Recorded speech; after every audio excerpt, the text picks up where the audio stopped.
Welcome to the newsletter. Russia establishes new capital in Kherson after withdrawing troops.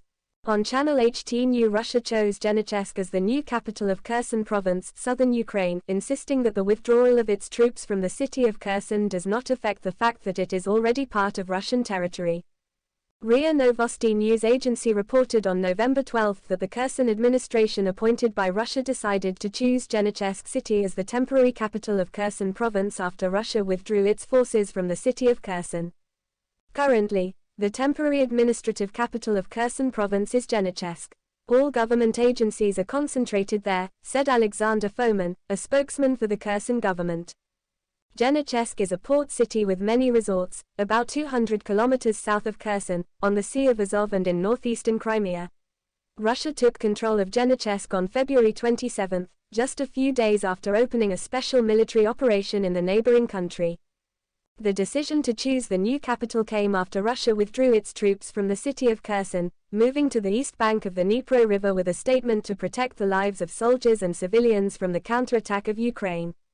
Russia said a total of more than 30,000 Russian servicemen, about 5,000 weapons and military equipment, as well as assets, had been withdrawn from Kherson. In addition, Russia also evacuated 115,000 civilians from the west bank of the Dnipro River, in evacuations that began in mid-October. The West said the decision to withdraw troops was a major setback for Russia after Moscow announced the annexation of Kherson and 3 other Ukrainian provinces following controversial referendums. However, Kremlin spokesman Dmitry Peskov yesterday stressed that Kherson's legal status will not change even if Moscow withdraws troops. Kherson remains part of Russia's territory. This legal status has been determined and fixed. There will be no changes, Peskov said. Moscow also once again stressed that Russia is always open to the possibility of negotiations with Ukraine to end the conflict. Meanwhile, Kiev gave mixed signals about the prospects for negotiations.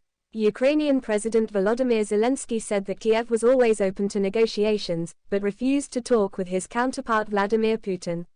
Earlier, he called on international leaders to force Russia to engage in substantive negotiations, and set out a series of conditions such as the withdrawal of Russian troops from Ukrainian territory and compensation for damage.